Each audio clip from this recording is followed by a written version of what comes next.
જય શ્રી કૃષ્ણ ફ્રેન્ડ્સ, આજે આપણે ઓટ્સમાંથી સુપર હેલ્ધી અને ટેસ્ટી ચીલા બનાવશું, જેને માટે તમારે ઓટ્સને શેકવાની કે પાવડર કરવાની પણ જરૂર નહીં પડે. બહુ જ સરળ રેસીપી છે અને ટેસ્ટી અને પૌષ્ટિક છે. ઘરમાં નાના મોટા બધા માટે આ ખૂબ પૌષ્ટિક છે. સો બનાવવાનું શરૂ કરીએ. આપણને જોઈશે રોલ્ડ ઓટ્સ. ફ્રેન્ડ્સ, આ ટાઈપના રોલ્ડ ઓટ્સ જ લેવાના છે જે ફ્લેટ હોય છે. સો આપણે આ જ લેવાના છે. હવે આને આપણે 20 મિનિટ માટે પલાળી રાખશું પાણી નાખીને, અને 20 મિનિટથી વધારે તમે પલાળી રાખી શકો છો, પણ 20 મિનિટથી ઓછી નહીં પલાળતા. સો અહીંયા મેં ઓલરેડી 20 મિનિટ પલાળીને રાખેલા છે અને હવે તમે જુઓ કે કેટલા સોફ્ટ થયા છે. તમે દબાવીને જોશો તો તરત આ મેશ થઈ જશે અને ઇઝી ટુ ડાયજેસ્ટ હોય છે. તમે પલાળેલા ઓટ્સ હંમેશા ઇઝી ટુ ડાયજેસ્ટ હોય છે. અને જો તમારે સવારે બનાવવું હોય તો તમે રાતે પણ આખી રાત પલાળીને રાખી શકો છો. સો હવે આપણે આમાંથી પાણી કાઢવાનું છે. સો એને માટે એક ચાળણી લઈશું અને ઓટ્સમાંથી પાણી આપણે કાઢી કાઢશું. સો અહીંયા પાણી વગરના ઓટ્સ તૈયાર છે. સો હવે આપણે આ ચાળણીને બાજુ પર મૂકશું અને હવે આપણે વેજીટેબલ તૈયાર કરશું. સો એક બાઉલમાં લઈશું દૂધી અથવા તો ઝુકીની, તમે કંઈ પણ લઈ શકો છો, અને બહુ જ નાનો કટકો લેવાનો છે અને 5 કપ જ છીણેલી દૂધી અથવા ઝુકીની લેજો. અને એક નાનું ગાજર છીણેલું લઈશું. હવે લઈશું કોથમીર પણ બારીક કાપેલી જોઈએ છે, આદુની પેસ્ટ અને લીલા મરચાંની કટકી કરજો, એની પેસ્ટ નહીં કરતા. અને આમાં આપણે લાલ મરચું નથી નાખતા, એટલે લીલા મરચાં તમારા ટેસ્ટ પ્રમાણે નાખજો. લસણની પેસ્ટ ઓપ્શનલ છે, તમને જોઈએ તો જ લેજો, પણ આમાં એનો ટેસ્ટ સરસ આવે છે. બારીક કાપેલા કાંદા, અને કાંદા પણ આપણે ફક્ત 5 કપ લઈશું, એક નાનો કાંદો લેવાનો. હવે લઈશું જીરું 5 ચમચી લીધું છે અને એને પણ આ રીતે 2 હાથથી રબ કરીને લેવાનો, એટલે એની ફ્લેવર સારી આવે. હવે લઈશું તાજા ગ્રાઇન્ડેડ મરી. ફ્રેન્ડ્સ, મરી તાજા જ થોડા વાટેલા નાખજો, સો એની ટેસ્ટ સારો આવશે. મીઠું સ્વાદ પ્રમાણે. ને હવે બધું આપણે એકવાર મિક્સ કરી લઈએ.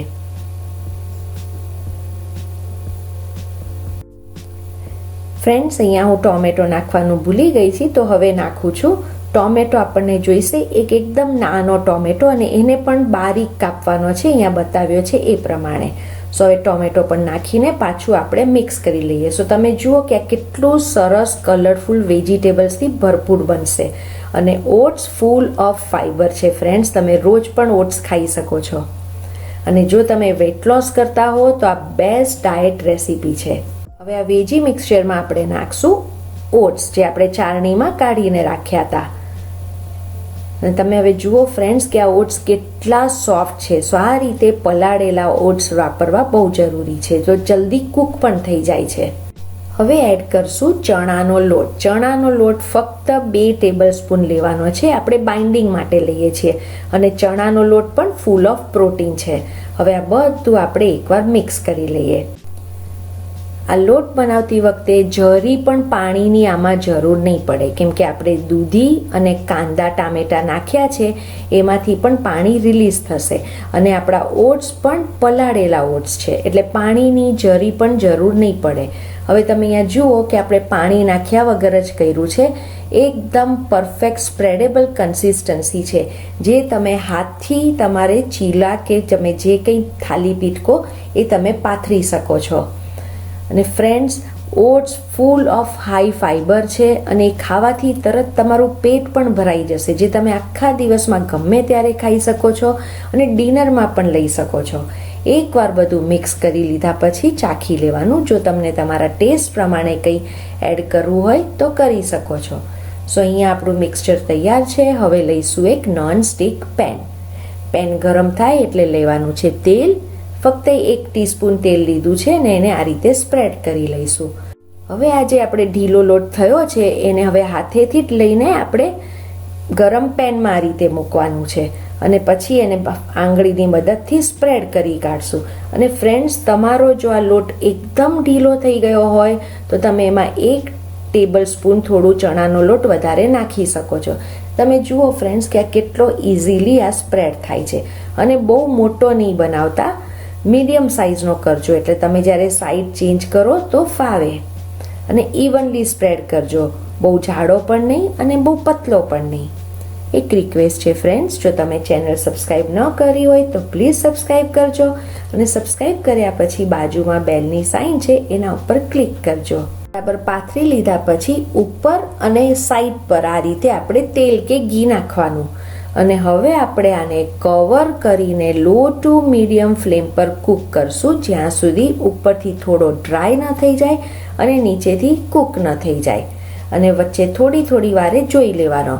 ફ્યુ મિનિટ્સ પછી આપણે ખોલીએ, ને જ્યારે પણ ખોલો ફ્રેન્ડ્સ, વરાળનું પાણી આના ઉપર પડવું ન જોઈએ, એ સંભાળવાનું. અહીંયા ઉપરથી ડ્રાય થઈ ગયું છે અને નીચે પણ સરસ કૂક થઈ ગયું છે. આપણે આને 1 મિનિટ આમ જ કૂક થવા દઈશું. 1 મિનિટ થઈ જાય પછી જ સાઈડ ચેન્જ કરજો. સાઈડ ચેન્જ કરતાં પહેલાં ઉપર પાછું તેલ કે ઘી થોડું નાખશું અને સાઈડ ચેન્જ કરશું. હવે આ બીજી સાઈડ પણ જ્યાં સુધી નીચેથી લાઇટ બ્રાઉન અને થોડી ક્રિસ્પી ન થાય ત્યાં સુધી ઢાંક્યા વગર હવે આપણે એને કૂક કરશું. હવે ઢાંકવાનું નથી, આ જ રીતે ઓપન રાખીને એને કૂક કરશું જ્યાં સુધી ક્રિસ્પી ન થાય નીચેથી.